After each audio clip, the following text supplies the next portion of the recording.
Bear cub found. Sleeping in a toddler's crib, what the parents did next was truly shocking. Let us know where you're watching from. If you love my content, consider supporting it with a super thanks.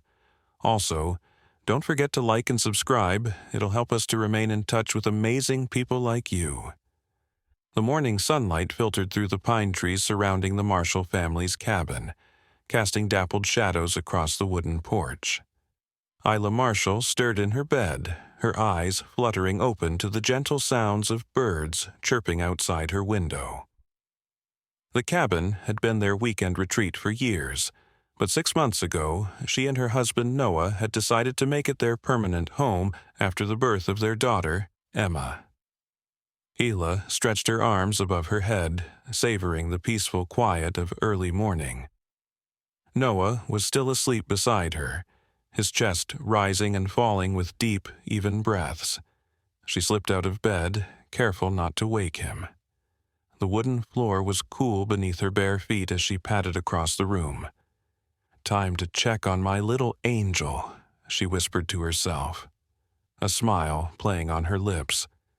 The hallway was dimly lit, with family photos lining the walls, memories of hikes through the surrounding forest, picnics by the nearby lake, and Emma's first smile. Isla paused at the slightly ajar door to her daughter's nursery, listening for any sounds of movement. Strange, she thought. Usually Emma would be awake by now, babbling or playing with her stuffed animals. Pushing the door open, Isla felt a cool breeze brush against her face. Her heart skipped a beat when she noticed the window was cracked open. They always kept it locked at night. Her gaze darted to Emma's crib, and the sight before her made her blood run cold. There, nestled beside her peacefully sleeping 2-year-old daughter, was a small, furry creature with rounded ears and a black button nose. A bear cub. Its dark brown fur contrasted sharply against Emma's pale pink blanket, rising and falling with each small breath it took. Isla's hand flew to her mouth, stifling a gasp that threatened to escape. Her maternal instinct screamed at her to rush forward and snatch Emma away, but fear kept her frozen in place. The bear cub was sound asleep, one tiny paw draped over Emma's stomach, almost protectively. "Noah," she whispered urgently, not daring to take her eyes off the surreal scene before her. When no response came, she backed slowly into the hallway. "Noah!" she called again, louder this time, her voice cracking with panic. Seconds later, Noah appeared in the hallway, his hair disheveled from sleep, his eyes wide with concern. "What's wrong?" he asked, immediately alert at the sound of distress in his wife's voice. There's a bear cub," Isla stammered, pointing toward Emma's room. "In her crib, with her, right now." Noah's expression shifted from concern to disbelief. "What? That's impossible."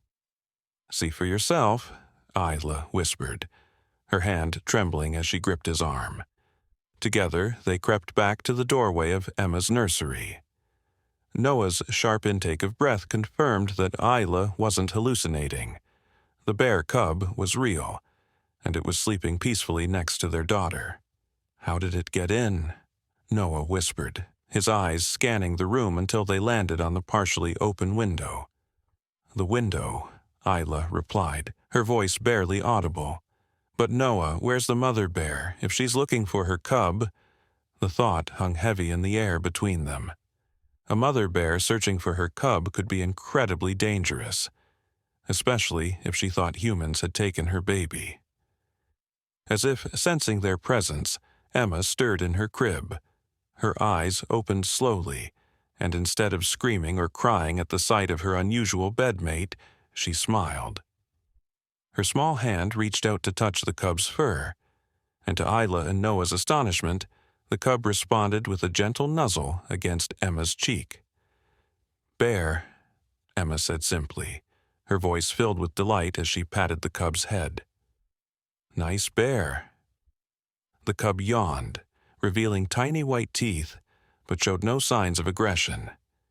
It seemed just as comfortable with Emma as she was with it. "What do we do?" Isla whispered, her eyes never leaving the crib. Part of her was terrified, but another part was captivated by the strangely tender scene unfolding before them. Noah ran a hand through his hair, his mind racing. "We need to get Emma away from it, slowly. Then we can figure out what to do with the cub. But what if it gets scared? What if it hurts her? And what about the mother bear?" Isla's questions tumbled out, each one laced with increasing fear. Before Noah could respond, they heard a faint whimpering sound. The cub was now fully awake, its dark eyes looking around the room with what appeared to be confusion and perhaps fear. It nudged closer to Emma, who wrapped her small arms around it as if trying to comfort it. "I think it's scared," Noah observed, his voice softening. "It's just a baby, lost and looking for warmth and safety." As they watched, Emma reached for her favorite stuffed animal, a worn teddy bear, and offered it to the cub. The cub sniffed at it curiously but seemed more interested in Emma's gentle pats. "Bear hungry?" Emma asked, looking up at her parents with innocent eyes that showed no comprehension of the danger. In that moment, something shifted in Isla's heart. The fear was still there, but now mixed with a strange sense of wonder. This wild creature, this baby bear, was behaving more like a lost puppy than a dangerous predator. "We need to call someone," she said finally. "Wildlife services or a ranger, someone who knows what to do." Noah nodded, but neither of them moved, both transfixed by the unlikely bond forming between their daughter and the bear cub in the soft morning light streaming through the window. Outside, the forest remained quiet, giving no indication of a distressed mother bear searching for her lost cub. But they knew that peace might not last long. They had to act quickly, yet carefully. What they would do next would shock everyone who would later hear their story, a story about an unexpected visitor that would change their lives forever. Noah took a deep breath and carefully approached the crib. Emma looked up at him with trusting eyes, still patting the cub's head. "Daddy, look, bear friend," she said proudly. "Yes, sweetie, I see," Noah replied, his voice deliberately calm despite the hammering of his heart against his ribs. "Can Daddy pick you up for breakfast?" Emma frowned, her bottom lip jutting out. "Bear, too." Noah exchanged a glance with Isla, who stood frozen in the doorway. "We'll see about your new friend," he said carefully. As Noah reached into the crib, the cub let out a soft whine and pressed closer to Emma. Noah paused, his hands inches away from his daughter. The cub wasn't showing aggression, but its behavior suggested it was frightened. "Wait," Isla whispered, stepping forward. "Let me try." She moved beside Noah and knelt by the crib, bringing herself to eye level with Emma and the cub. "Hi there, little one," she said softly, addressing the cub. "You must be lost, aren't you?" The cub's dark eyes studied her, alert but not aggressive. Isla slowly extended her hand, palm up, staying just outside the crib bars. "It's okay, we won't hurt you." To their amazement, the cub stretched its neck forward and sniffed Isla's fingers. Its nose was wet and cold against her skin. "Noah," Isla whispered, "look at its paw." Noah leaned closer and noticed what had caught Isla's attention. The cub's front right paw was swollen, with a small thorn visibly embedded in the pad. "It's hurt," he said, understanding dawning on his face. That might be why it came in through the window, looking for shelter. Emma had noticed too. "Oi," she said, pointing to the cub's injured paw. "Kiss better?" She leaned down as if to kiss the paw, but Noah gently held her back. "No, sweetie, we need to be careful with wild animals, even baby ones." Isla stood up decisively. "I'm calling doctor. Whitaker. Noah looked at her in surprise. The vet? Isla, we should call Wildlife Services. Isla shook her head. Dr. Whitaker worked with the Wildlife Rehabilitation Center before moving here. She'll know what to do, and she's just down the road. Wildlife Services would take hours to get here from the city. While Isla went to make the call, Noah sat on the floor beside the crib, watching Emma and the cub with a mixture of awe and trepidation. Emma was now showing her picture books to the cub, turning pages and pointing to images as if reading to it. "Bear likes story," she declared, beaming at Noah. "I think Bear does," Noah agreed, unable to suppress a smile despite the bizarre situation. The cub had relaxed a bit, though it still flinched whenever it accidentally put weight on its injured paw. It seemed remarkably comfortable with Emma, occasionally sniffing her hair or nuzzling against her arm. Isla returned 5 minutes later, her expression a mix of relief and concern. "Helen's coming right away. She says to keep both Emma and the cub calm and not to separate them unless the cub shows signs of stress." "Not separate them?" Noah asked incredulously. "Isla, that's a wild animal." "A scared, injured baby wild animal," Isla corrected him. "Helen says cubs this young are actually quite adaptable and aren't aggressive unless threatened." She hesitated. "There's something else. There was a report yesterday about a female bear found dead about 2 miles from here, hit by a car on the highway." Noah's expression softened immediately. "You think it's the mother?" "Helen says it's possible. The bear had been nursing." They both looked at the cub with new understanding, not just lost, but orphaned. The next 30 minutes passed in a strange, dreamlike state. They brought water in a shallow dish, which the cub lapped at cautiously. Emma insisted on having her breakfast of banana slices and cereal in the crib with Bear, as she had simply named her new friend. To their surprise, the cub showed interest in the banana, and Noah carefully handed small pieces to Emma, who then offered them to the cub. When the doorbell rang, both Isla and Noah jumped. The cub, startled by the unfamiliar sound, pressed against Emma, who patted its head reassuringly. "It's okay, Bear, doorbell," she explained, as if the cub could understand her. Dr. Helen Whitaker was a tall woman in her 50s, with silver-streaked hair pulled back in a practical ponytail. She carried a large medical bag and wore an expression that suggested nothing could surprise her anymore. "Well," she said after Isla and Noah had ushered her into Emma's room, "this is certainly a first." She approached the crib slowly, her experienced eyes assessing the situation. "Hello, Emma. And who's your friend?" "Bear," Emma replied simply, hugging the cub protectively. Dr. Whitaker nodded as if this was a perfectly normal introduction. "May I see Bear's paw, Emma? I heard there's an OE that needs fixing." Emma nodded solemnly and gently lifted the cub's injured paw for inspection. The cub, remarkably, allowed this handling, though it watched Dr. Whitaker warily.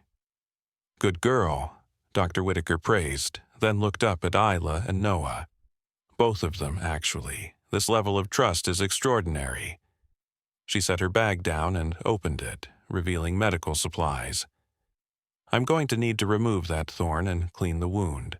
The cub might become agitated." "Should we take Emma out?" Isla asked, tensing. Dr. Whitaker considered this. "Actually, the cub seems calmer with her. If you're comfortable with it, I think Emma's presence might make this easier." Noah and Isla exchanged concerned glances but nodded their agreement. "Emma, doctor." "Whitaker's going to help Bear's OE," Isla explained. "Can you be a big girl and help keep Bear calm?" Emma nodded enthusiastically. "I help Bear." What happened next would have seemed impossible had they not witnessed it themselves. As Dr. Whitaker carefully extracted the thorn from the cub's paw, Emma stroked its head and sang a simple lullaby that Isla often sang to her at bedtime. The cub whimpered once when the thorn came out but remained surprisingly still, its eyes fixed on Emma's face. "There we go, Doctor," Whitaker said, applying a disinfectant to the wound. "The swelling should go down in a day or two." She sat back on her heels and studied the cub thoughtfully. "It's a female, about 3 months old, and based on her condition, I'd say she hasn't been without her mother for long. She's well-nourished." "What happens now?" Noah asked. "Will Wildlife Services take her?" Dr. Whitaker packed up her supplies with practiced efficiency. "That's usually the protocol, yes, but there's a complication. The rehabilitation center in the city is overwhelmed right now," she explained. "Spring brings a surge of orphaned wildlife, and they're at capacity. Even if they could take her, she would be heavily sedated for transport and kept in a small enclosure due to space limitations." She hesitated. "It's not ideal for a cub this young. The stress alone could compromise her health." "So, what options does that leave?" Isla asked, a strange feeling stirring in her chest as she watched Emma and the cub, who had both fallen asleep in the crib, exhausted by the morning's excitement. Dr. Whitaker's next words would set in motion a chain of events that would change their lives forever. "I have a rather unorthodox proposal," she said, her voice low and serious. "One that would require extraordinary commitment from both of you." Noah and Isla leaned forward, listening intently as the vet outlined a plan so unusual, so unprecedented, that no one in their small mountain community would believe it at first.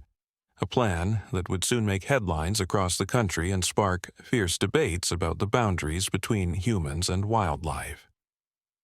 Outside the window, a stray beam of sunlight broke through the clouds, illuminating Emma and the bear cub sleeping peacefully together, unaware that their unlikely friendship had just become the catalyst for something remarkable. The following morning, Isla awoke to the sound of giggling coming from Emma's room. For a moment, the events of the previous day seemed like a dream, until she remembered the bear cub.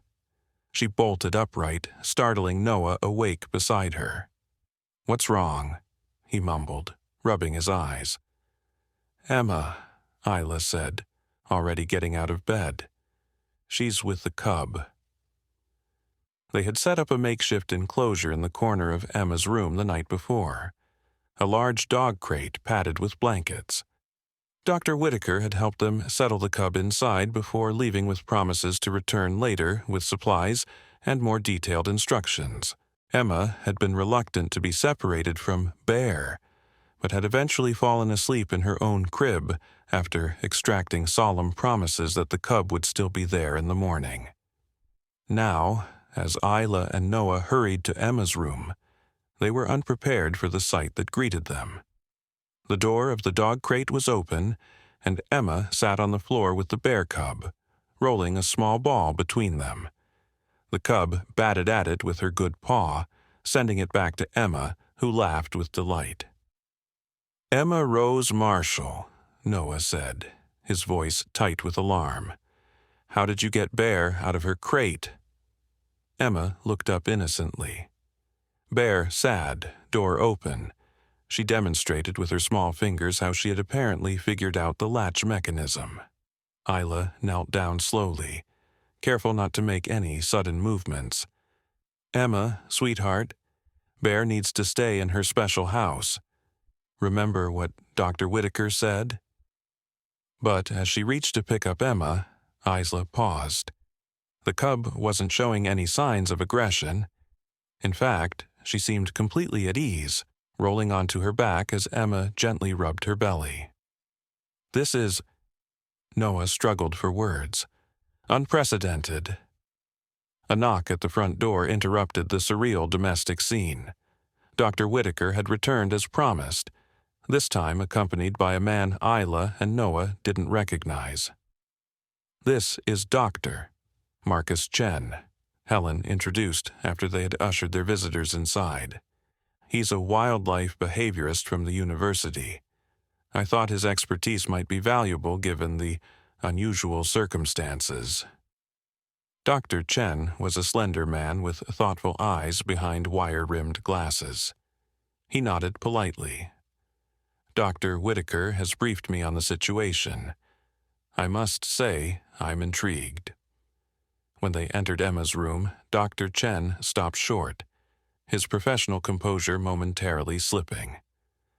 "They're playing together," he said, watching as Emma and the cub continued their game with the ball. "Is that normal?" Noah asked. "No," Dr. Chen replied frankly. "It's extraordinary. Bear cubs, even orphaned ones, typically maintain a healthy fear of humans. This level of comfort suggests—" He trailed off, observing the interaction with scientific curiosity. "Suggests what?" Isla prompted. Dr. Chen hesitated. "I'd need to observe them more, but my initial impression is that this cub may have been exposed to humans before, perhaps even partially socialized." This revelation added a new layer of mystery to an already bizarre situation. If the cub had previous human contact, where had it come from? And how had it ended up alone in the forest near their cabin? As the adults talked, Emma had grown bored with the ball game. She was now reading a picture book to the cub, who lay beside her attentively. "And then the butterfly found his mommy," Emma narrated in her toddler's syntax, pointing to colorful illustrations. The cub watched, occasionally nudging the page with her nose. Dr. Chen knelt down at a respectful distance. "May I join you, Emma?" he asked gently. Emma looked up, considering the stranger. "Okay," she finally agreed. "We reading butterfly book." "I see that," Dr. Chen smiled. "Does Bear like the story?" Emma nodded emphatically. "Bear's sad about her mommy, like Butterfly." The adults exchanged glances. Even at 2 years old, Emma had somehow intuited the cub's orphaned status. "What would you think, Emma?" Dr. Chen asked carefully. "If Bear stayed with you for a little while? Until we can find her a good home?" Emma's face lit up. "Bear stay, forever and ever." Dr. Chen laughed softly, then turned to Isla and Noah with a more serious expression. "We need to discuss the logistics if you're willing to consider what Dr. Whitaker proposed." The unorthodox proposal that Helen Whitaker had outlined the previous day involved Noah and Isla temporarily fostering the cub under strict professional supervision until a suitable permanent solution could be found. It wasn't fostering a wild animal that made the plan shocking. It was the suggestion that Emma's extraordinary bond with the cub could be carefully maintained during this period, under controlled conditions and with extensive safety protocols. "I understand your reservations, Doctor," Chen said as they sat in the living room. The door to Emma's room left ajar so they could monitor the ongoing play session. "And in most cases, I would never recommend something like this. But the circumstances here are unique." He explained that separating the cub from Emma abruptly could cause significant stress to the already traumatized young animal. More importantly, the unusual relationship developing between them offered a rare opportunity to study interspecies communication and bonding, research that could ultimately benefit wildlife conservation efforts. "With your permission," he continued, "I'd like to document their interactions. It could provide valuable insights into early cognitive development in bears, as well as cross-species empathy in young children." Noah ran a hand through his hair, visibly struggling with the decision. "This seems incredibly risky." "It is, Doctor," Chen acknowledged honestly. "Which is why the protocols would be extensive. The cub would never be left alone with Emma. You would receive training in bear behavior and safety. We would install secure barriers that could be activated instantly if needed. Isla, who had been quiet during much of the discussion, finally spoke. What happens to the cub in the long term? She can't stay with us forever.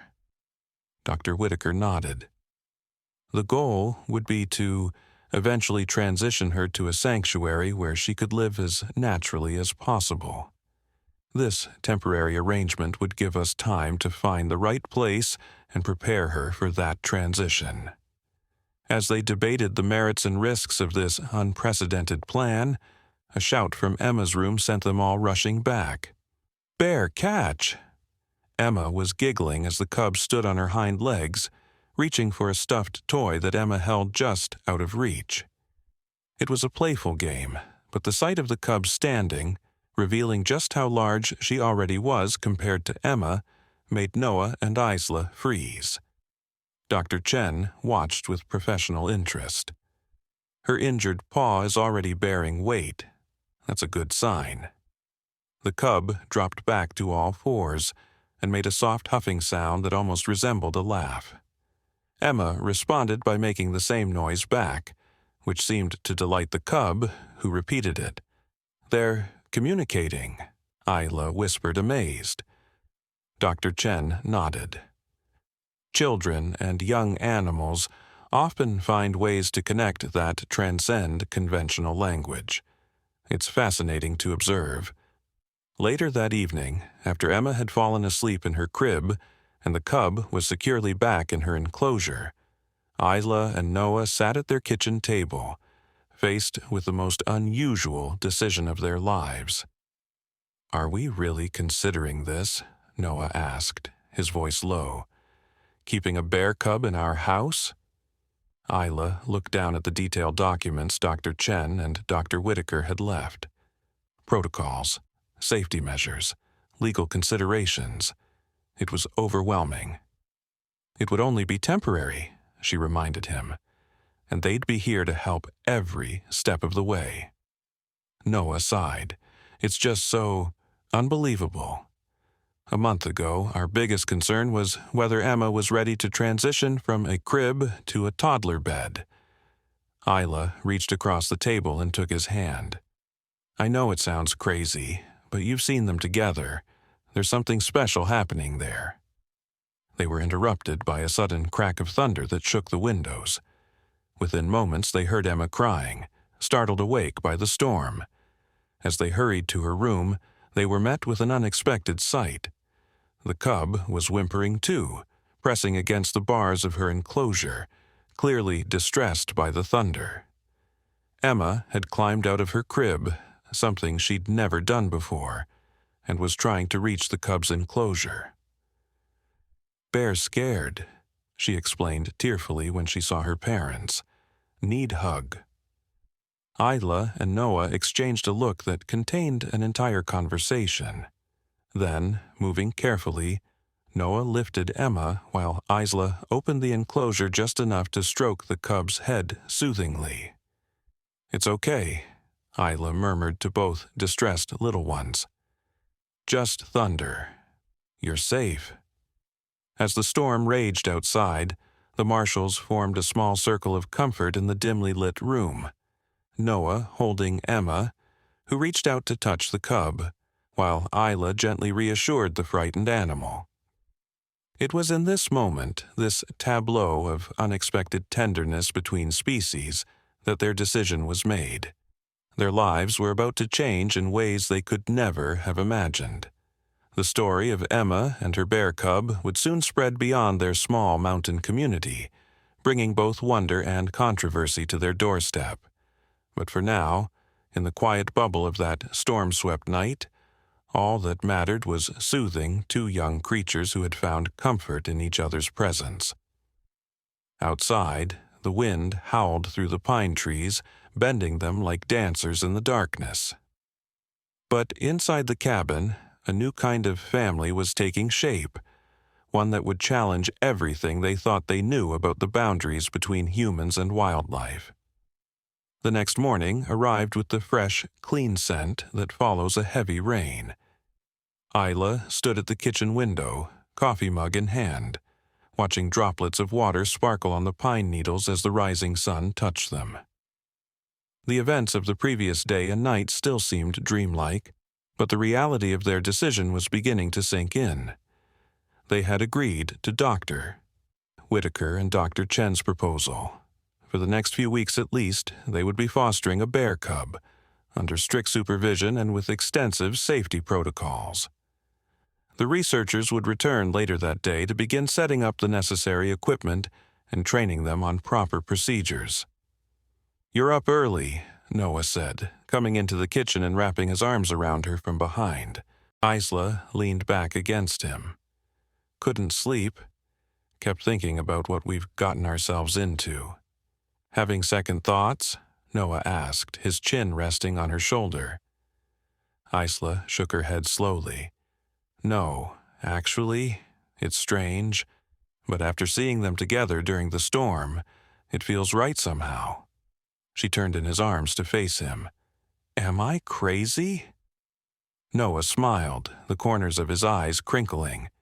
"If you are, then I am too, because I feel the same way."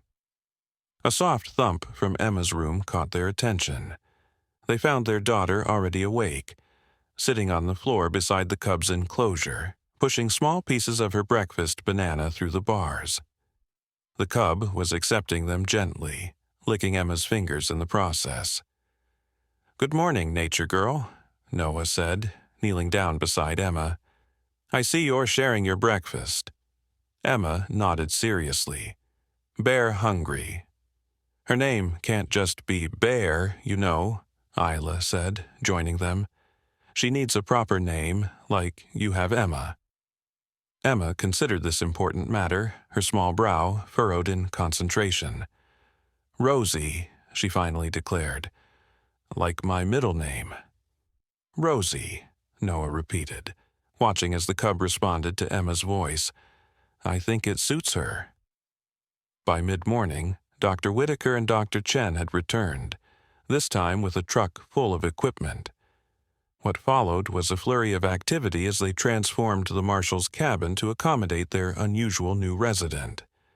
A secure outdoor enclosure was constructed off the back porch, large enough for the cub to exercise but completely escape-proof. Inside, Emma's room was modified with a larger, more comfortable enclosure for nighttime and any periods when direct supervision wasn't possible. Safety barriers were installed throughout the house, capable of creating instant separation if needed. Dr. Chen set up discrete cameras to document the interactions between Emma and the newly named Rosie. "We'll review the footage daily," he explained. "It will help us understand their communication patterns and ensure everything remains safe." As the day progressed, the cabin filled with more visitors, a veterinary assistant bringing specialized food, formulated for orphaned bear cubs, a carpenter to reinforce certain areas of the house, and finally, much to Noah and Isla's dismay, a local wildlife officer. Officer Jameson was stern-faced and disapproving as he reviewed the special permits that Dr. Chen had expedited. "This is highly irregular," he stated, flipping through the paperwork. "Keeping a wild animal in a residential setting, especially with a small child present. The circumstances are exceptional, Doctor," Chen explained patiently. "And every possible safety measure has been implemented. Still," Officer Jameson persisted, "if word gets out about this arrangement, it could encourage others to attempt to domesticate wildlife." Dr. Whitaker stepped forward. "Which is why confidentiality is a key component of our agreement. This is a controlled research study, not an attempt at domestication." The officer remained skeptical but eventually signed off on the temporary arrangement, with the caveat that he would be conducting regular, unannounced inspections. After he left, Isla collapsed onto the couch, emotionally drained. "I hadn't considered that aspect, that people might think we're trying to turn a wild bear into a pet." "It's a valid concern, Doctor," Chen acknowledged. which is why documentation and scientific rigor are so important here. We're not trying to domesticate Rosie. We're providing temporary care while studying an unusual interspecies bond. Emma, who had been playing with Rosie in their supervised setting throughout the day, seemed oblivious to the complex ethical discussions swirling around her. To her, Rosie was simply a friend who needed care, not unlike the way she tended to her dolls and stuffed animals. As evening approached, bringing with it the gentle rhythms of their bedtime routine, Isla and Noah found themselves navigating new territory. How would they maintain Emma's existing schedule while accommodating Rosie's needs?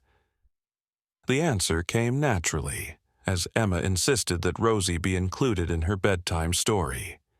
Seated on Noah's lap in the rocking chair, Emma listened to "Goodnight Moon," while Rosie lay on a cushion at their feet, seemingly equally entranced by Noah's soothing voice. "Good night, stars, good night, air, good night, noises everywhere," Noah finished, closing the book. "Good night, Rosie," Emma added sleepily. As Noah tucked Emma into her crib, Isla gently guided Rosie to her enclosure, which had been lined with soft blankets and equipped with a few sturdy toys. "Good night, little one," she whispered, surprised by the tenderness she felt toward this wild creature who had so unexpectedly entered their lives. Later, lying in bed beside Noah, Isla whispered, "Do you think we're doing the right thing?" Noah was quiet for a long moment. "I don't know," he finally admitted, "but I do know that something remarkable is happening between Emma and Rosie. And maybe, just maybe, there's something important to be learned from it." Isla nodded in the darkness. "I keep thinking about what Dr. Chen said, about cross-species empathy. Emma doesn't see Rosie as a wild animal to be feared. She just sees someone who needs a friend." "The wisdom of children," Noah murmured, his voice heavy with approaching sleep. As Isla drifted off herself, she couldn't have known that in the coming days their isolated cabin would become the focal point of intense interest, both scientific and public, nor that their decision to foster Rosie would spark controversy far beyond their small mountain community. They also couldn't have foreseen how their relationships with each other and with the natural world would be profoundly transformed by the presence of one small bear cub, orphaned by chance and saved by compassion. In the quiet of the night, as the wind whispered through the surrounding forest, new bonds were forming, bonds that would challenge conventional wisdom about the divide between humans and wildlife, and ultimately tell a story of connection that would captivate hearts and minds across the country. The first week of their unusual arrangement passed in a blur of adjustments and discoveries.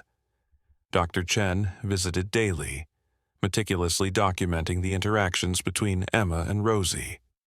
Dr. Whitaker came every other day to check Rosie's health and monitor her growth. "She's gaining weight appropriately," Dr. Whitaker reported after weighing the cub, "and the wound on her paw has healed nicely." What fascinated everyone most was the evolving communication between Emma and Rosie. They had developed a sort of language, a combination of sounds, gestures, and expressions that only they seemed to fully understand.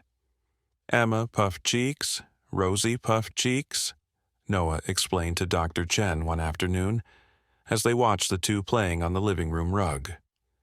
"Emma pat head, Rosie rolls over. It's like they've created their own secret code." Dr. Chen nodded, making notes. Children and young animals often develop paralanguage, communication that exists alongside, or instead of, verbal language.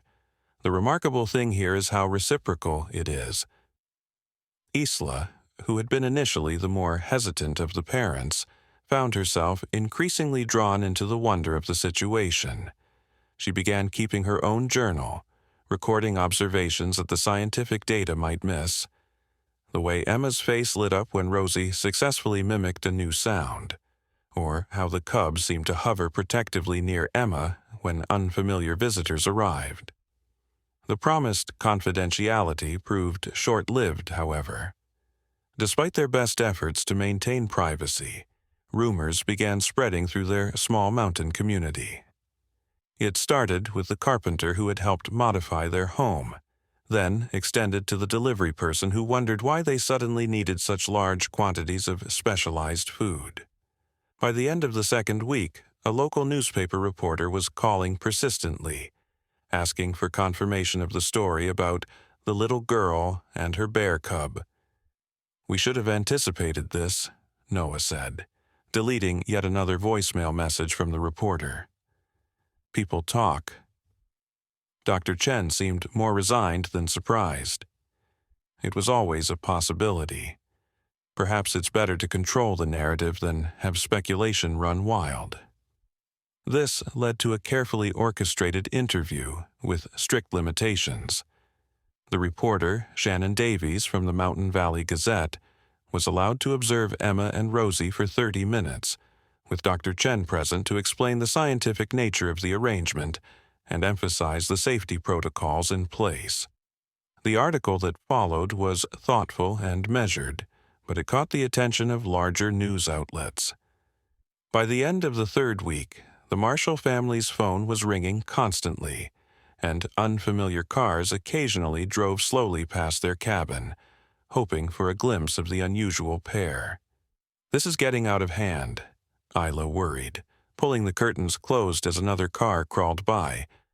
"I don't want Emma or Rosie turned into some kind of sideshow attraction." The pressure intensified when a prominent wildlife conservation group issued a statement condemning the arrangement, calling it dangerous and misguided, and demanding that the cub be immediately transferred to a traditional rehabilitation facility. Dr. Chen responded with his own statement, backed by a growing body of data from his observations. "What we are witnessing is not an attempt to domesticate a wild animal, but rather a unique opportunity to study interspecies cooperation and communication in a controlled environment. The protocols in place exceed standard safety requirements, and the ultimate goal remains the cub's successful transition to a natural habitat." The scientific community became divided on the issue, but I do know that something remarkable is happening between Emma and Rosie. And maybe, just maybe, there's something important to be learned from it. Isla nodded in the darkness. "I keep thinking about what Dr. Chen said, about cross-species empathy. Emma doesn't see Rosie as a wild animal to be feared. She just sees someone who needs a friend." "The wisdom of children," Noah murmured, his voice heavy with approaching sleep. As Isla drifted off herself, she couldn't have known that in the coming days their isolated cabin would become the focal point of intense interest, both scientific and public, nor that their decision to foster Rosie would spark controversy far beyond their small mountain community. They also couldn't have foreseen how their relationships with each other and with the natural world would be profoundly transformed by the presence of one small bear cub, orphaned by chance and saved by compassion. In the quiet of the night, as the wind whispered through the surrounding forest, new bonds were forming, bonds that would challenge conventional wisdom about the divide between humans and wildlife, and ultimately tell a story of connection that would captivate hearts and minds across the country. The first week of their unusual arrangement passed in a blur of adjustments and discoveries. Dr. Chen visited daily, meticulously documenting the interactions between Emma and Rosie. Dr. Whitaker came every other day to check Rosie's health and monitor her growth. "She's gaining weight appropriately," Dr. Whitaker reported after weighing the cub, "and the wound on her paw has healed nicely." What fascinated everyone most was the evolving communication between Emma and Rosie. They had developed a sort of language, a combination of sounds, gestures, and expressions that only they seemed to fully understand.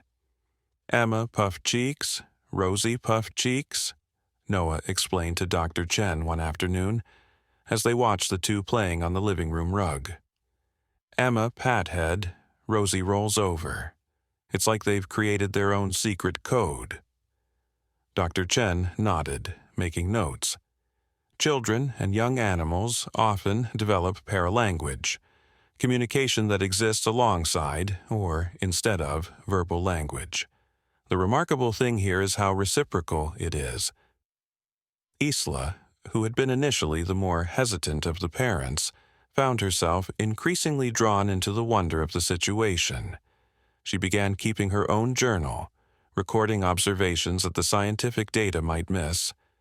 The way Emma's face lit up when Rosie successfully mimicked a new sound, or how the cub seemed to hover protectively near Emma when unfamiliar visitors arrived. The promised confidentiality proved short-lived, however. Despite their best efforts to maintain privacy, rumors began spreading through their small mountain community. It started with the carpenter who had helped modify their home, then extended to the delivery person who wondered why they suddenly needed such large quantities of specialized food. By the end of the second week, a local newspaper reporter was calling persistently, asking for confirmation of the story about the little girl and her bear cub. "We should have anticipated this," Noah said, deleting yet another voicemail message from the reporter. People talk. Dr. Chen seemed more resigned than surprised. It was always a possibility. Perhaps it's better to control the narrative than have speculation run wild. This led to a carefully orchestrated interview with strict limitations. The reporter, Shannon Davies from the Mountain Valley Gazette, was allowed to observe Emma and Rosie for 30 minutes, with Dr. Chen present to explain the scientific nature of the arrangement and emphasize the safety protocols in place. The article that followed was thoughtful and measured, but it caught the attention of larger news outlets. By the end of the third week, the Marshall family's phone was ringing constantly, and unfamiliar cars occasionally drove slowly past their cabin, hoping for a glimpse of the unusual pair. "This is getting out of hand," Isla worried, pulling the curtains closed as another car crawled by. "I don't want Emma or Rosie turned into some kind of sideshow attraction." The pressure intensified when a prominent wildlife conservation group issued a statement condemning the arrangement, calling it dangerous and misguided, and demanding that the cub be immediately transferred to a traditional rehabilitation facility. Dr. Chen responded with his own statement, backed by a growing body of data from his observations. "What we are witnessing is not an attempt to domesticate a wild animal, but rather a unique opportunity to study interspecies cooperation and communication in a controlled environment. The protocols in place exceed standard safety requirements, and the ultimate goal remains the cub's successful transition to a natural habitat." The scientific community became divided on the issue. Some researchers supported Dr. Chen's approach, intrigued by the unusual bond and the potential insights it might provide. Others sided with the conservation group, arguing that any prolonged human contact would compromise the cub's future ability to live as a wild bear. Amidst this growing controversy, life inside the cabin maintained its own rhythm. Emma and Rosie continued their play sessions, oblivious to the debate swirling around them. The cub was growing rapidly, already noticeably larger than when she had first appeared in Emma's crib. One morning, as Isla supervised their interaction in the outdoor enclosure, she noticed something that made her call for Noah. Rosie had discovered a small beetle crawling through the grass, and, instead of immediately eating it as might be expected, she had gently nudged it toward Emma, as if showing her a new discovery. Emma responded with delight, leaning down to observe the beetle but not touching it. Then, to Isla's amazement, Emma led Rosie to another part of the enclosure where a different insect was climbing a plant stem. It was as if she was returning the favor, showing Rosie her own discovery. "They're teaching each other," Noah said softly, watching the exchange. This observation, when shared with Dr. Chen, generated particular excitement. This type of reciprocal teaching behavior is extraordinarily rare between different species, he explained. It suggests a level of cognitive connection that goes beyond simple mimicry or play. But as the scientific interest in Emma and Rosie's relationship deepened, so did the public controversy. The local wildlife officer, who had been conducting his promised inspections, reported increasing pressure from his superiors to end the arrangement. "It's becoming a political issue," he warned Noah during one visit. "My boss is getting calls from state officials who are getting calls from donor groups." The situation reached a tipping point when a small but vocal group of protesters appeared at the end of the marshal's driveway one Saturday morning, carrying signs with messages like, "Wild animals belong in the wild," and "Not a pet, not a science project." Officer Jameson arrived shortly after, looking grim. "I'm sorry about this," he said, gesturing toward the protesters. "I can ask them to move to the main road, but they have a right to peaceful protest." Ela felt tears of frustration burning behind her eyes. What had begun as an extraordinary circumstance, a lost, injured cub finding safety with their family, had morphed into something unrecognizable, a public spectacle that threatened the very peace and security they had sought to provide. That night, after Emma was asleep and Rosie settled in her enclosure, Noah and Isla sat at their kitchen table with Dr. Chen and Dr. Whitaker, facing a difficult decision. "The sanctuary in Montana has agreed to take her," Dr. Whitaker said quietly. "They have experience with cubs that have had human contact. She would have space to grow and develop naturally, with minimal human interaction." Dr. Chen nodded. "I believe we've gathered enough preliminary data to justify continuing our research there, if they're amenable. We could document the transition process." Noah looked at Isla, who was staring down at her hands. "What about Emma?" he asked, voicing the question that weighed most heavily on both their hearts. No one had a good answer. How do you explain to a 2-year-old that her beloved friend, a friend who had become an integral part of her daily life, had to go away? How do you help her understand concepts like wildlife rehabilitation and natural habitat when her worldview was still forming?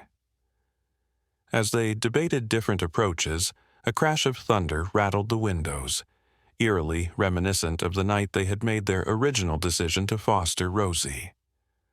Almost immediately, they heard Emma's frightened cry, followed by Rosie's answering whimper. Noah and Isla hurried to Emma's room to find a scene that broke their hearts. Emma had once again climbed out of her crib and was pressing against Rosie's enclosure. The cub was equally distressed, pawing at the barrier between them as lightning flashed outside the window. "Bear, hug!" Emma pleaded, looking up at her parents with tears streaming down her face. Rosie scared. In that moment, watching their daughter's instinctive empathy for another creature's fear, Isla and Noah recognized that whatever decision they made would have lasting implications, not just for Rosie's future, but for the kind of person Emma would become. The storm outside intensified, rain lashing against the cabin as if echoing the emotional turmoil within. But in the midst of this chaos, a new resolution was forming, one that would take their story in an unexpected direction and challenge conventional wisdom about the relationships between humans and wildlife in ways no one could have anticipated. What happened next would indeed shock everyone who heard their story. A bold decision born of compassion, science, and a profound respect for the natural world, one that would redefine their understanding of family and forever change their place in the wilderness they called home. "I think I have an idea," Isla said, her voice soft but determined as she gazed at Emma and Rosie. "But it's going to require something radical from all of us. Dr. Chen and Dr. Whitaker exchanged curious glances while Noah studied his wife's face, recognizing the expression she wore when her mind was made up about something. Instead of sending Rosie away to the sanctuary, Isla continued, "What if we bring the sanctuary to her, to us?" For a moment, there was only the sound of rain pounding against the roof and the occasional rumble of distant thunder. "I'm not sure I follow," Dr. Whitaker said carefully. Isla took a deep breath and outlined her vision. The Marshalls owned not just their cabin, but 5 surrounding acres of woodland. What if they were to convert their property into a small, specialized wildlife rehabilitation center, starting with Rosie, but potentially expanding to help other orphaned bear cubs in the future? "We already have the beginnings of the necessary facilities," she pointed out. "The outdoor enclosure could be expanded, made more natural. We could create a gradual transition program where human contact is slowly reduced as the animals mature." Noah looked stunned. "Isla, that would change our entire lives." "Our lives have already changed," she replied simply, gesturing toward Emma and Rosie, who had calmed each other during the storm and were now dozing off together, the toddler's hand resting gently on the cub's head.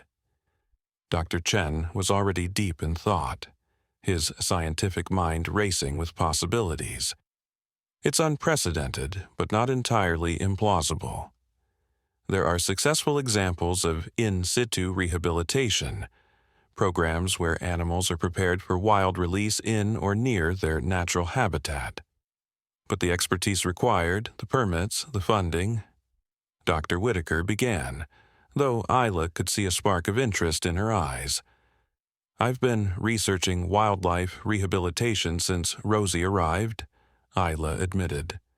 "I have a background in education that I've never fully utilized since moving here, and Noah has construction experience. With your guidance, Doctor Whitaker, and the scientific framework Dr. Chen could provide." The conversation continued late into the night, fluctuating between practical challenges and inspired possibilities.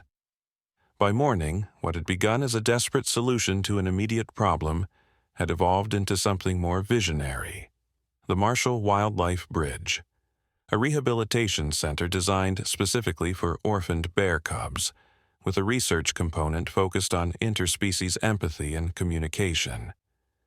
The weeks that followed were a whirlwind of activity. Dr. Chen leveraged his university connections to secure initial funding for research, while Dr. Whitaker helped navigate the complex permitting process. Noah began drawing up plans for expanded facilities that would allow rescued cubs to develop natural behaviors with minimal human imprinting. Isla, whose previous work as an elementary school teacher had been set aside when they moved to the mountains, found herself developing educational materials for limited, controlled visits that would eventually be part of the center's conservation mission. The protesters, initially skeptical, became divided as the Marshals' plan became more widely understood. Some remained opposed to any human intervention with wildlife, but others were intrigued by the innovative approach being proposed. "It's not about domestication," Noah explained patiently during a community meeting that had been organized to address concerns. "It's about creating a bridge back to the wild for animals that would otherwise have no chance of survival." The most remarkable transformation, however, was happening within their own home. As plans for the rehabilitation center progressed, Rosie continued to grow and develop, both physically and in her interactions with Emma. By the 4th month of her stay, Rosie had nearly tripled in size. She was now too large to safely play with Emma indoors, so their supervised interactions took place in the expanded outdoor enclosure. Yet, despite her increasing physical power, Rosie maintained an extraordinary gentleness around the toddler. "It defies conventional understanding of bear behavior," Dr. Chen remarked one afternoon, reviewing footage of Emma showing Rosie how to splash in a small wading pool they had set up. She's demonstrating something akin to theory of mind, an awareness that Emma is more fragile than she is. This observation became part of a growing body of data that Dr. Chen was collecting, which was beginning to draw positive attention from the scientific community. A prestigious journal had expressed interest in publishing his preliminary findings, and several graduate students from the university had begun assisting with the documentation. As summer turned to fall, a new challenge emerged. The timeline for completing the rehabilitation center's expanded facilities had been extended due to permit delays, but Rosie's natural development wouldn't wait for bureaucratic processes. Bears in the wild would be preparing for winter dormancy, and despite her unusual upbringing, Rosie was showing instinctual behaviors associated with this preparation. She needs to learn how to create a den and prepare for winter, Dr. Whitaker explained during one of her now weekly visits. It's a crucial developmental stage that we can't suppress. This led to yet another innovative solution.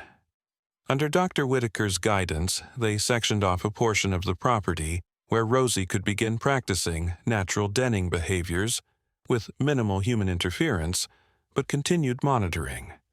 The separation was harder on Emma than anyone had anticipated. Despite careful explanations appropriate for her age, she couldn't understand why her daily play sessions with Rosie were being reduced. Rosie sleep time, Noah tried to explain one crisp October morning as Emma stood at the window, watching the bear cub explore her new, more naturalistic space. Emma sleep with Rosie, she insisted, tears welling in her eyes. No, sweetheart, Isla said gently. Rosie needs to learn to be a bear. Remember how we talked about this? She'll sleep in her special bear house for the winter. Emma's lower lip trembled. Rosie forget Emma? The question broke Isla's heart. No, sweet girl. Rosie won't forget you. She's just growing up like you are. The transition wasn't easy for Rosie either. The cub had become accustomed to human presence and comfort, particularly Emma's. During the first few days in her new semi-wild space, she would often return to the edge nearest the cabin, looking expectantly toward the house as if waiting for her small human friend to appear. Dr. Chen documented this period meticulously, noting that it represented a critical phase in the rehabilitation process, the gradual shifting of Rosie's social bonds from humans back to her natural state. If we can successfully navigate this transition, he explained, it could provide a model for future rehabilitation efforts.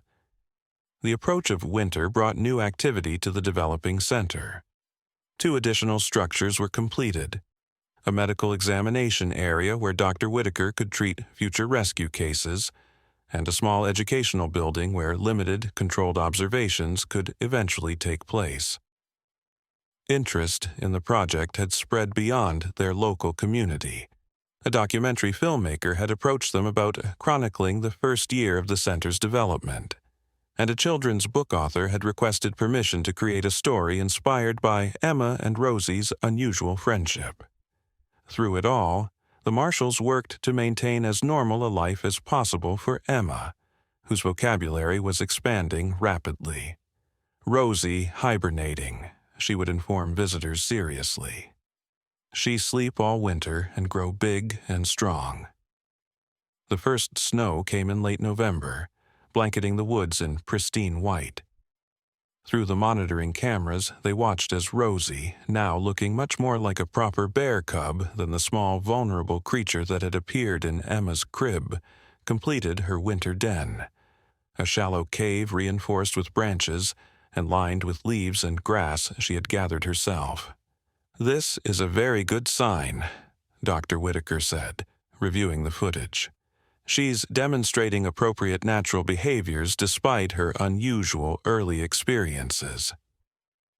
The day Rosie entered her den for winter dormancy was bittersweet for the Marshall family. They had known this milestone was coming, had prepared for it, and recognized its importance in Rosie's development, but the absence of her active presence created a palpable emptiness. Emma insisted on recording a good-night message that Dr. Chen reluctantly allowed to be played once near Rosie's den before her dormancy deepened. "Night-night, Rosie." Emma's small voice echoed in the winter stillness. "Emma, love you. See you in spring."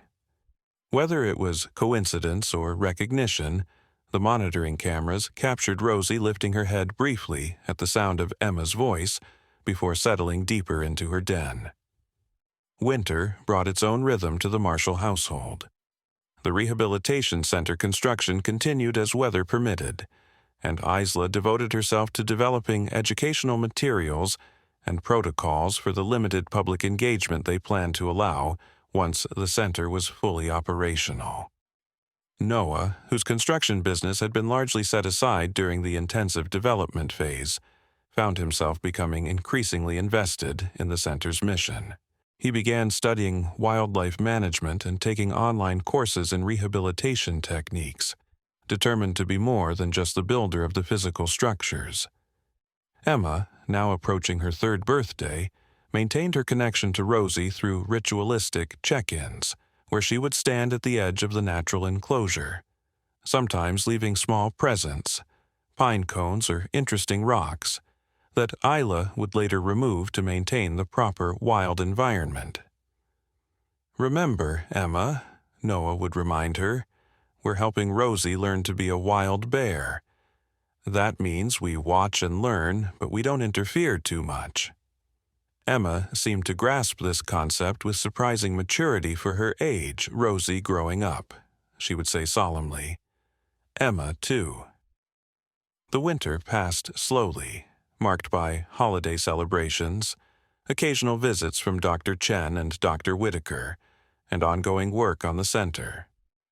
The documentary film crew came and went, capturing the development of the facilities and interviewing the Marshalls about their unconventional journey. By February, anticipation was building for Rosie's emergence from hibernation.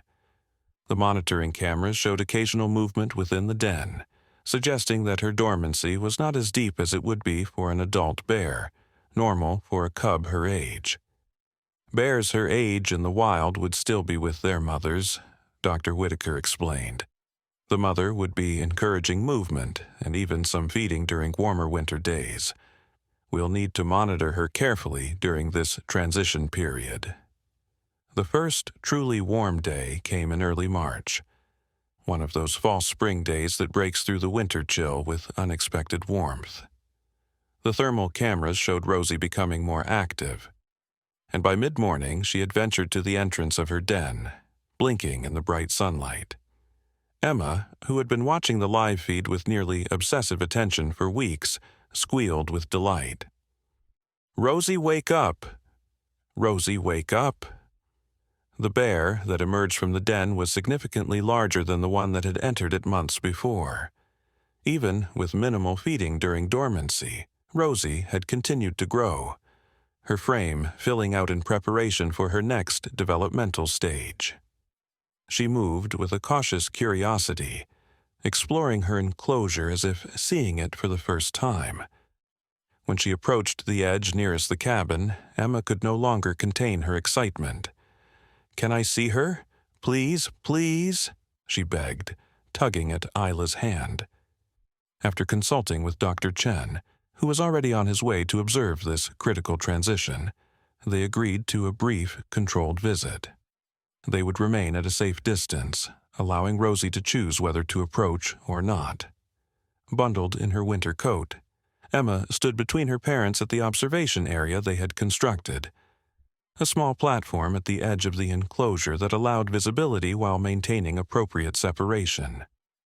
"Rosie," Emma called, her voice carrying in the clear mountain air. "Emma here." The bear's reaction was immediate and unmistakable. She turned toward the sound, her nose lifted to catch Emma's scent on the breeze. For a moment, she stood perfectly still, as if processing this remembered connection. Then, to everyone's amazement, Rosie made a soft huffing sound. the same vocalization she and Emma had exchanged during their play sessions months earlier. Without prompting, Emma responded with the same sound, a perfect mimicry of bear communication that she had somehow retained through the winter. "Extraordinary," Dr. Chen murmured, having arrived just in time to witness the exchange. This suggests long-term memory of their communication system. Rosie approached the edge of the enclosure, moving with the fluid grace of a growing predator, but maintaining the gentle demeanor that had characterized her interactions with Emma. She sat on her haunches about 10 feet from the observation area, studying the humans with intelligent eyes. "She recognizes us," Noah said softly. "But there's something different now, more bear-like." Isla nodded. "She's finding her true nature."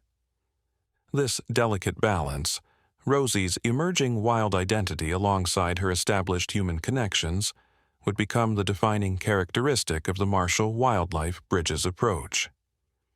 Over the coming weeks, as spring truly arrived and the center prepared for possible additional rescues, Rosie's rehabilitation continued with careful management of human contact. Emma was allowed supervised visits with increasingly structured protocols.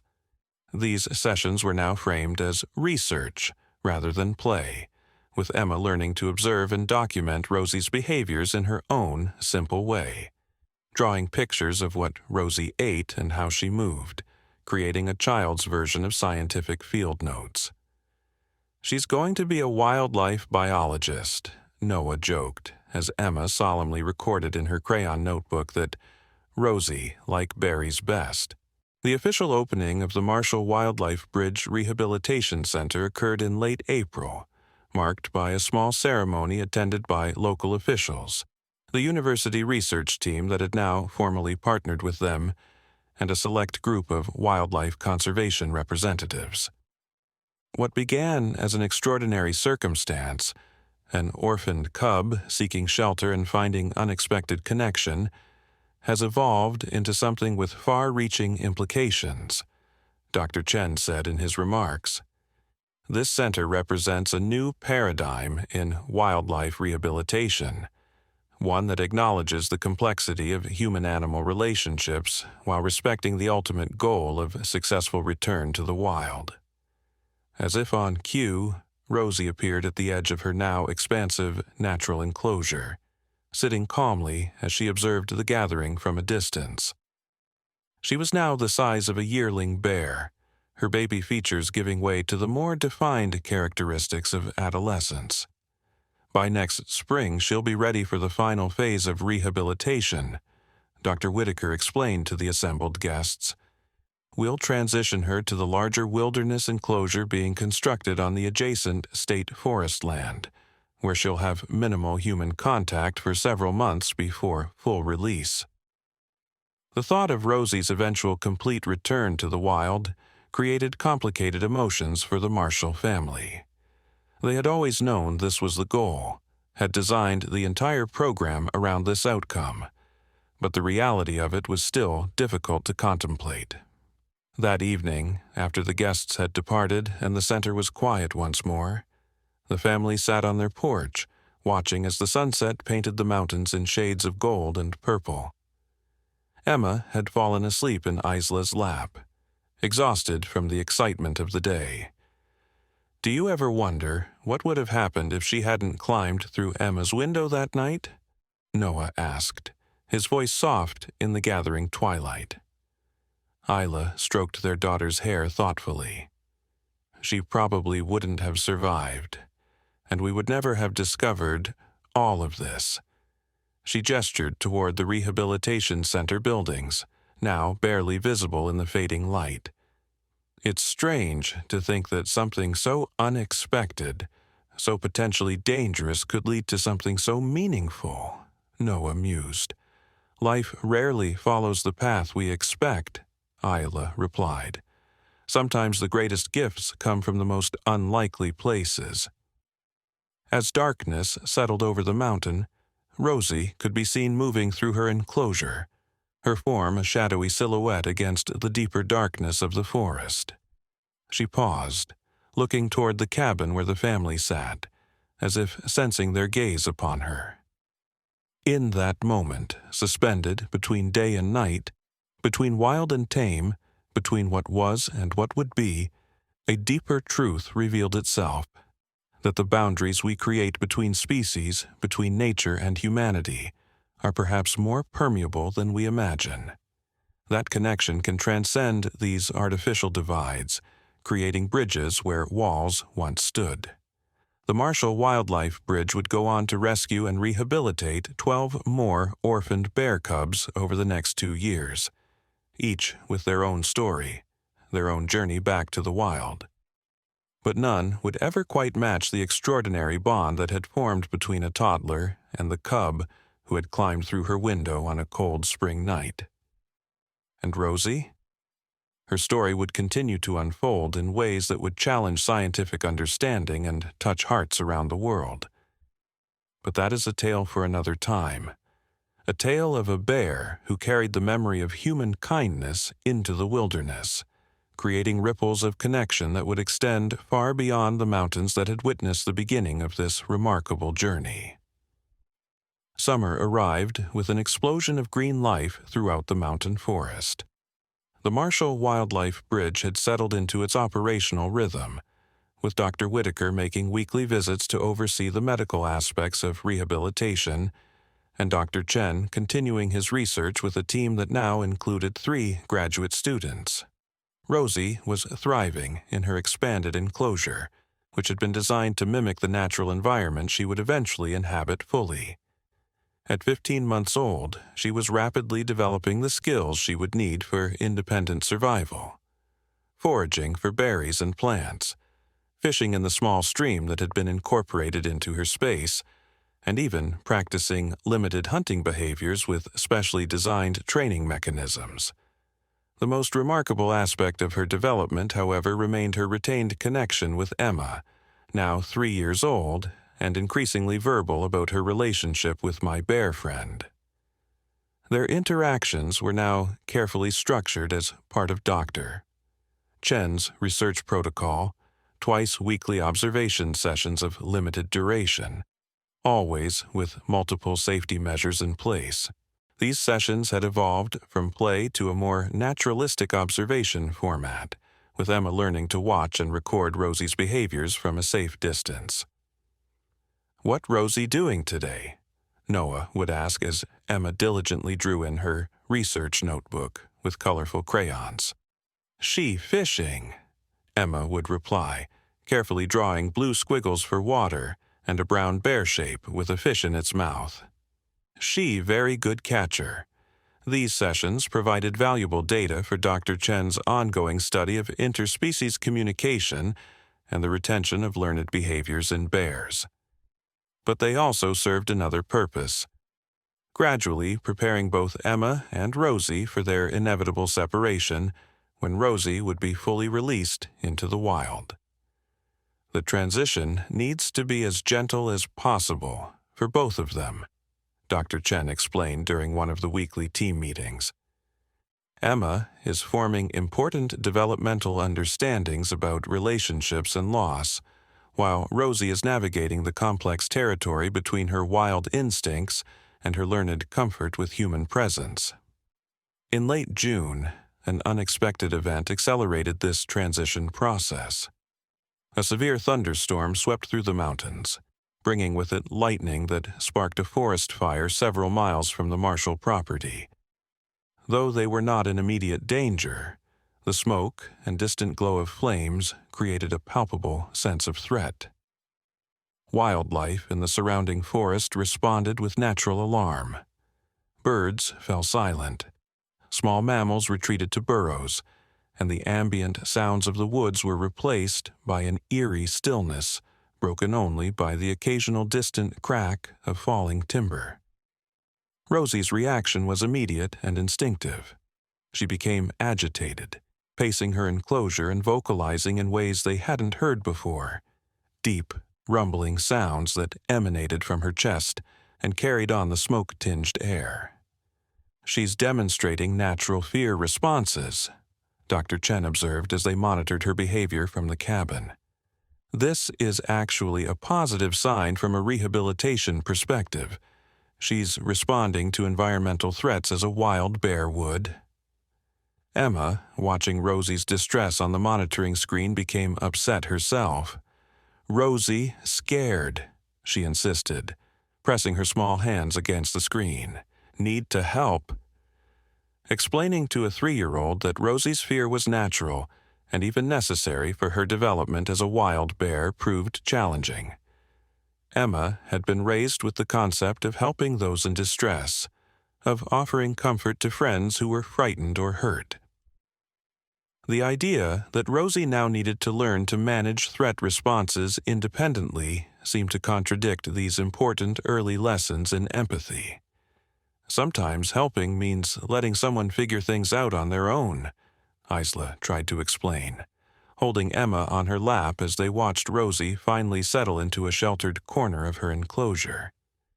Rosie is learning to be brave by herself. That's how bears stay safe in the forest. Emma considered this with the serious concentration that children sometimes bring to difficult concepts. "Emma brave too," she finally declared. "Emma help Rosie be brave."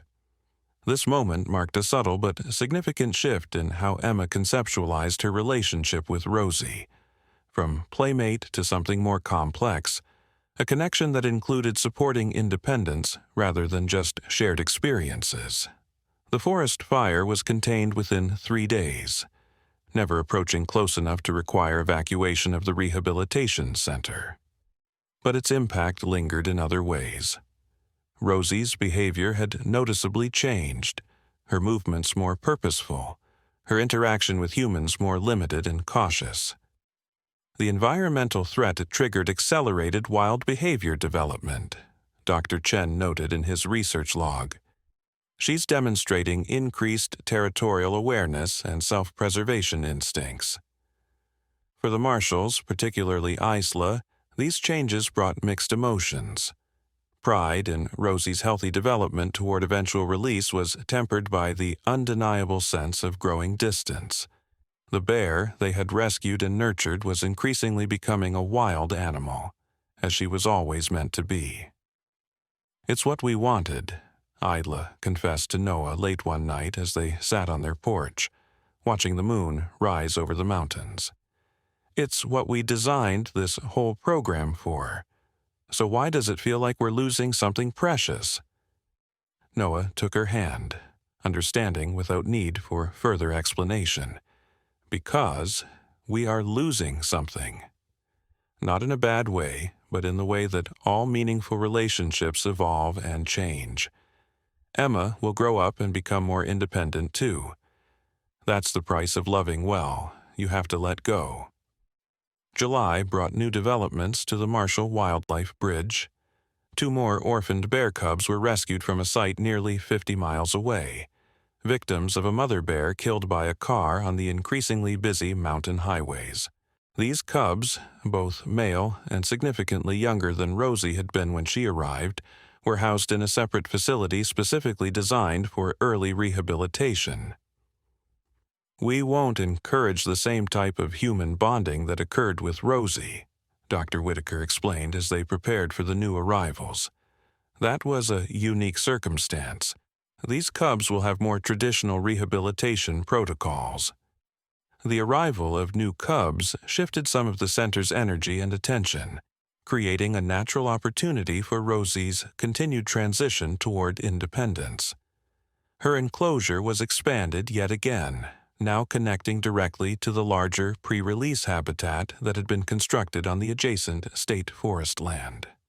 Emma, showing remarkable adaptability, transferred some of her caretaking interest to the new cubs, whom she was allowed to observe through one-way glass but not interact with directly. "Baby bears need mama," she explained seriously to one of Dr. Chen's graduate students who had asked about her drawings of the new cubs. "Rosie, big bear now. Baby's small." This developmental milestone, Emma's growing understanding of different needs at different life stages delighted both her parents and the research team. She was demonstrating sophisticated cognitive mapping of relationships and care requirements, concepts that many children much older than her struggled to grasp. As August approached, bringing with it the hottest days of the summer, preparations began for the next major step in Rosie's rehabilitation. The connecting gate between her familiar enclosure and the much larger pre-release habitat would be opened, allowing her to explore this more wild territory while still maintaining access to her known safe space. This is a critical juncture, Dr. Chen emphasized during the planning meeting. We want to encourage exploration while providing security. The data suggests that rehabilitated bears who are rushed into full wild conditions without this intermediate step have lower survival rates. The day the gate was scheduled to open, a small team gathered at the observation blind constructed at the edge of the pre-release habitat. Noah and Isla were there, along with Dr. Chen and 2 of his students. Emma, after careful consideration, had been included as well, with the understanding that she would remain absolutely quiet during the observation. "Remember, sweetheart," Noah whispered as they settled into the blind, "today we're just watching." Like real scientists. Emma nodded solemnly, her favorite stuffed bear clutched tightly in her arms. "Watching Rosie explore," she whispered back. The gate mechanism had been designed to open slowly and quietly, minimizing any startling effect. As it began to rise, Rosie appeared at the far end of her familiar enclosure, alerted by the subtle change in her environment.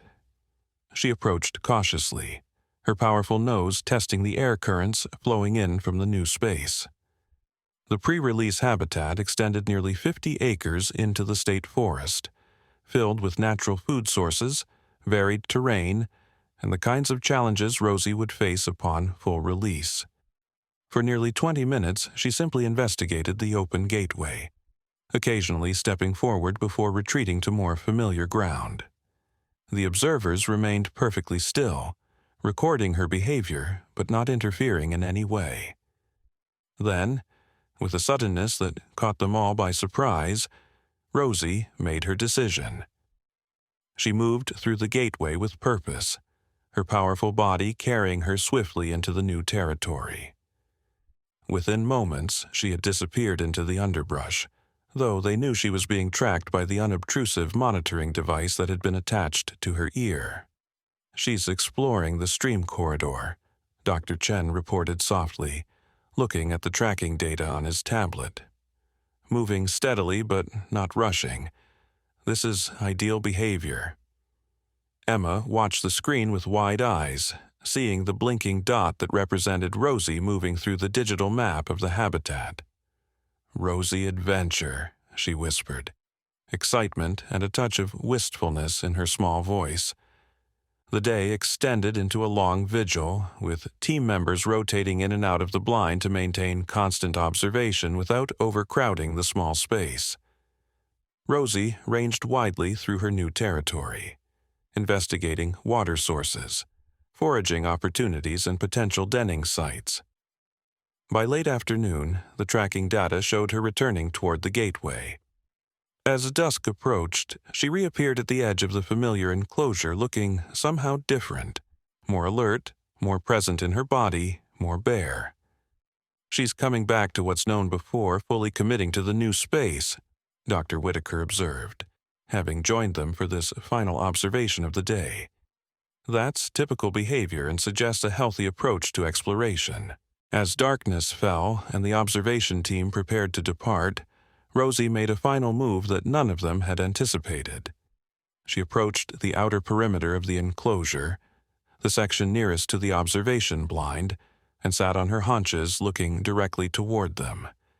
Though the blind was designed to prevent animals from seeing the humans inside, Rosie's keen senses had clearly detected their presence.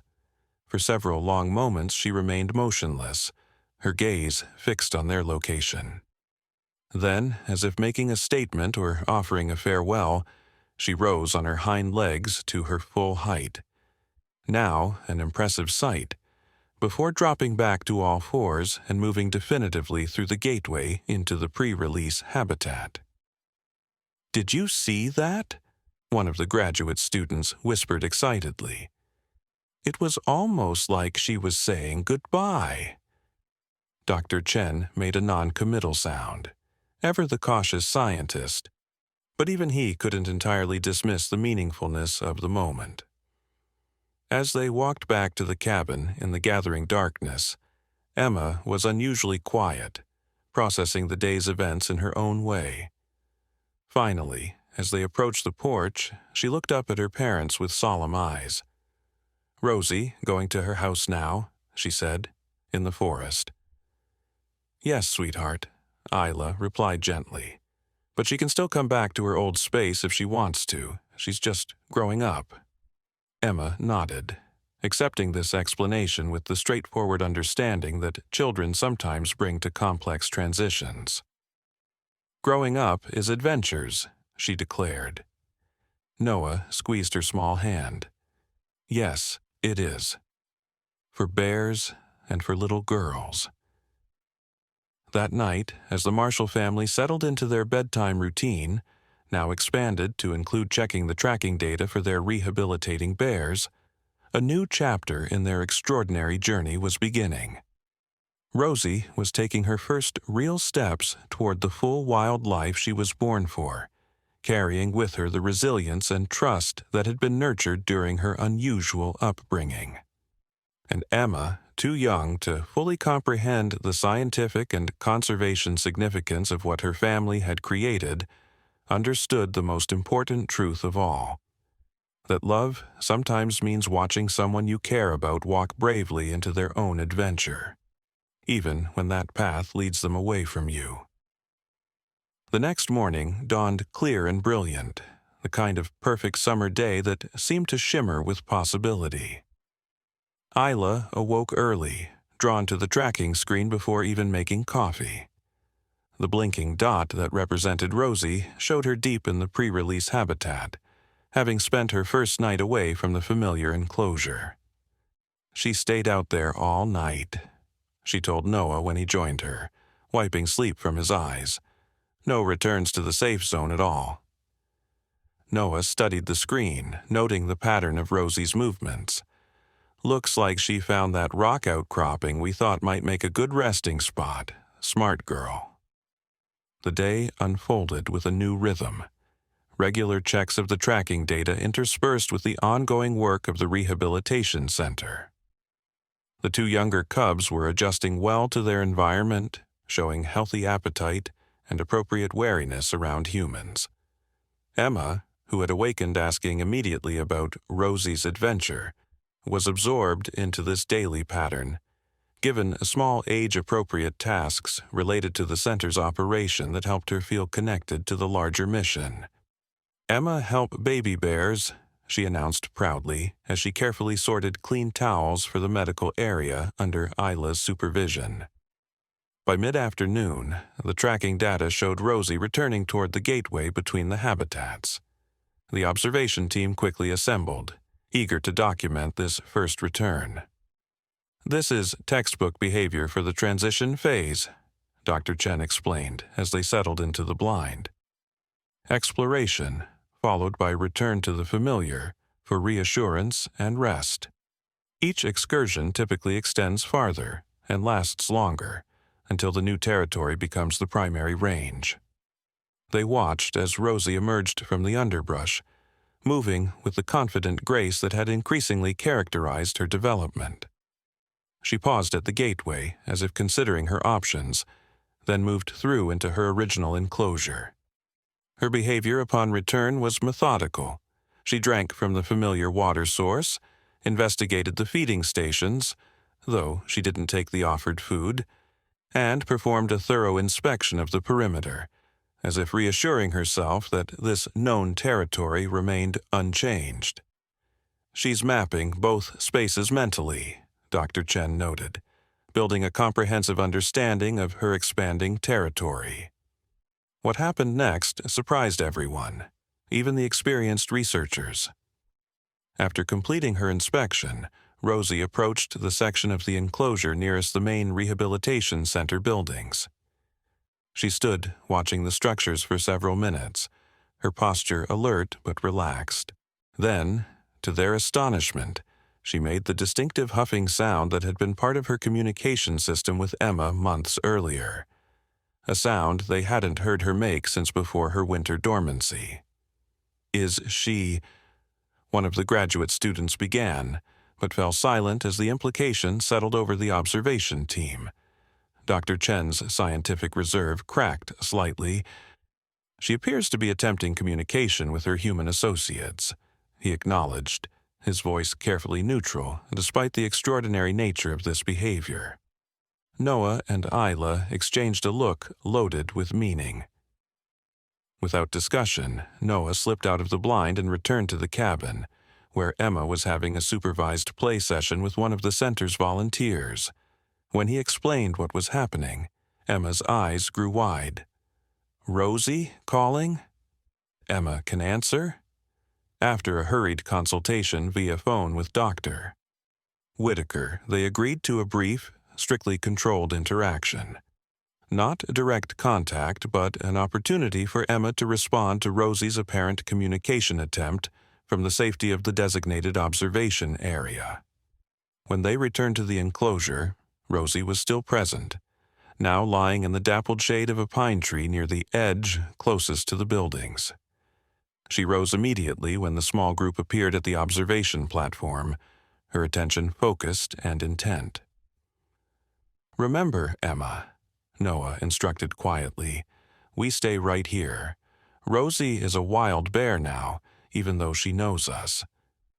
Emma nodded seriously, her small face solemn with the responsibility of the moment.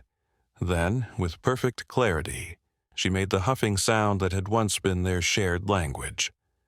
Rosie's response was immediate. She huffed back, adding a soft chuffing sound that they had documented during their earlier play sessions. Then, in a display that left even Dr. Chen momentarily speechless, she sat back on her haunches and raised one paw in a gesture remarkably similar to the wave that Emma had taught her months earlier. "She remembers," Isla whispered, tears pricking at her eyes. Emma, delighted by this recognition, waved back enthusiastically. "Hello, Rosie." "Emma, see your adventure," she called, her high, clear voice carrying easily across the distance between them. For nearly 10 minutes, this unusual reunion continued. Not the direct physical interaction of their earlier relationship, but a new kind of connection maintained across the necessary separation that Rosie's development required. She responded to Emma's voice with attention and recognition, occasionally making vocalizations that seemed directly related to their shared history. Finally, as if having satisfied some need for reconnection, Rosie rose and moved with purpose back toward the gateway, disappearing once more into the larger habitat beyond. That was... Dr. Chen seemed to struggle for scientific terminology adequate to describe what they had witnessed. Remarkable. The long-term retention of learned communication and recognition despite significant developmental changes and reduced contact. But Emma, with a child's ability to cut through complexity to essential truth, expressed it more simply as they walked back to the cabin. "Rosie, still my friend," she declared confidently. "Just a wild friend now." This pattern, Rosie's independent exploration of the pre-release habitat, interspersed with periodic returns to the familiar enclosure, continued through August and into September. Each return showed her increasing confidence and capability, while each departure extended longer as she established her place in the wilder territory. The Marshall Wildlife Bridge was evolving as well. The successful integration of the 2 younger cubs into the rehabilitation program had drawn attention from wildlife officials in neighboring states. By early fall, they had received formal requests to consider accepting 3 more orphaned cubs before winter. "We're becoming an actual functioning rehabilitation center," Noah remarked one evening as they reviewed the expansion plans. "Not just Rosie's caretakers anymore." Isla nodded, studying the blueprints spread across their kitchen table. "It's happening faster than I expected. Are we ready for this?" The question hung in the air between them, carrying the weight of all the changes the past months had brought. Their lives had been transformed in ways neither could have imagined that fateful morning when they found a bear cub sleeping beside their daughter. Before Noah could answer, their phone rang. Dr. Whitaker calling with unexpected news that would add yet another layer of complexity to their evolving story. "We've identified Rosie's origin," she said without preamble when Noah put the call on speaker. "And it's complicated." According to Dr. Whitaker, tissue samples taken during Rosie's initial examination had been part of a broader wildlife genetic study. The results had finally come back, revealing that Rosie was not fully wild-born as they had assumed. She appeared to be the offspring of a rehabilitated female bear released 3 years earlier from a different facility nearly 100 miles away. "That explains her unusual comfort with humans," Dr. Chen commented when he joined them later that evening to discuss this revelation. Her mother would have had human contact during her rehabilitation and possibly passed along reduced fear responses. This new information sparked intense debate among the research team. If Rosie was second-generation rehabilitated, did that change their approach to her eventual release? Would she be more vulnerable in a fully wild environment? Or did it suggest that rehabilitated bears could successfully reproduce in the wild, an encouraging sign for conservation efforts? "We need more data," Dr. Chen concluded, his scientific mind already mapping out additional research protocols. This could be groundbreaking for understanding intergenerational effects of rehabilitation. For the Marshall family, however, this revelation had more personal implications. If Rosie's unusual behavior was partly explained by her heritage, it gave new meaning to the bond she had formed with Emma. Perhaps she had been primed by her own genetic history to seek human connection when separated from her mother. "It's like the universe conspired to bring her to us," Isla remarked that night as she and Noah lay in bed, processing the day's discoveries. "Of all the places she could have sought shelter." Noah squeezed her hand in the darkness. Or maybe it's simpler than that. A lost cub found warmth and safety where she could, and we were fortunate enough to be the ones who could help her. As October arrived, bringing cooler temperatures and the first hints of autumn color to the mountain forest, Rosie's behavior began to shift again. The tracking data showed her ranging more widely through the pre-release habitat, with returns to the familiar enclosure becoming less frequent. "She's establishing her winter territory," Dr. Whitaker explained during her weekly check-in. Bears her age in the wild would be separating from their mothers around now, finding their own ranges. This natural progression was bittersweet for the Marshall family, particularly Emma, who noticed the increasingly rare sightings of her bear friend. "Rosie busy?" she would ask, checking the tracking screen that had become part of their daily routine.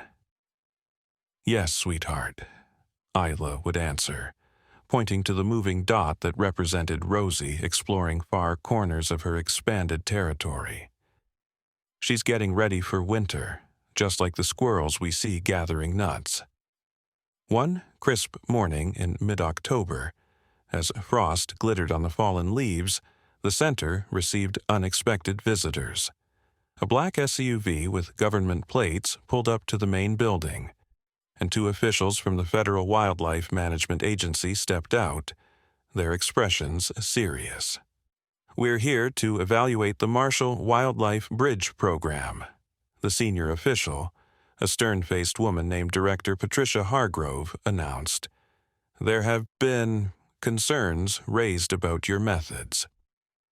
It soon became clear that a formal complaint had been filed by a traditional wildlife rehabilitation organization, challenging the scientific validity and ethical basis of the Marshall Program, particularly the controlled human contact that had been part of Rosie's rehabilitation. Traditional protocols exist for a reason, Director Hargrove stated as she reviewed their records in the center's office. Minimizing human imprinting is Conservation 101.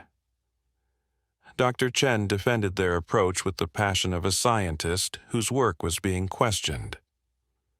With respect, Director, those protocols were developed decades ago, without the benefit of the data we've been collecting here.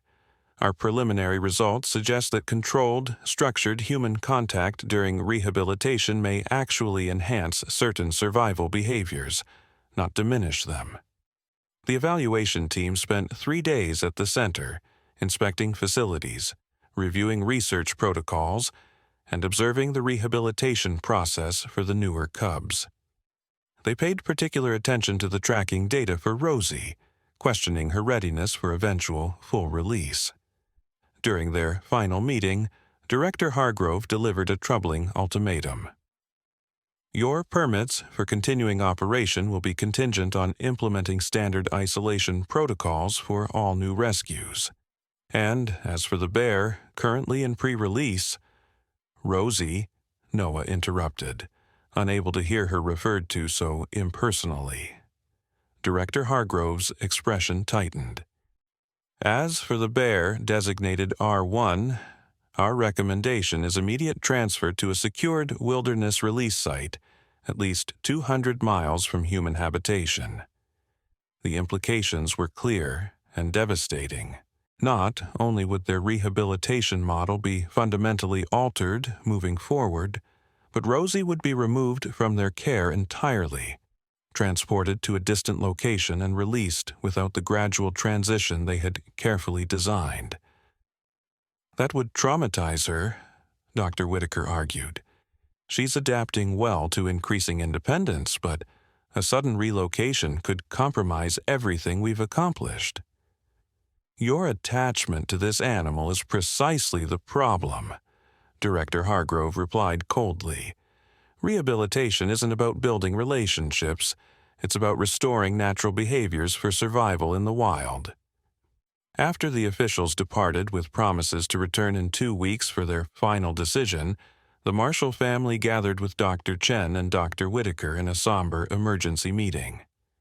They can't just take her, Isla said, her voice tight with emotion. After everything we've done, everything we've learned. Dr. Chen looked unusually defeated. Unfortunately, they can. These agencies have broad authority when it comes to wildlife management. Noah, who had been quiet throughout much of the discussion, suddenly straightened. Wait, what if we could prove that our method works? That Rosie is developing appropriate wild behaviors despite, or even because of, the unique approach we've taken? How? Dr. Whitaker asked. We've shown them all our data. Data isn't enough, Noah replied, a plan forming in his mind. They need to see her in action, see her demonstrating natural behaviors in a real-world situation.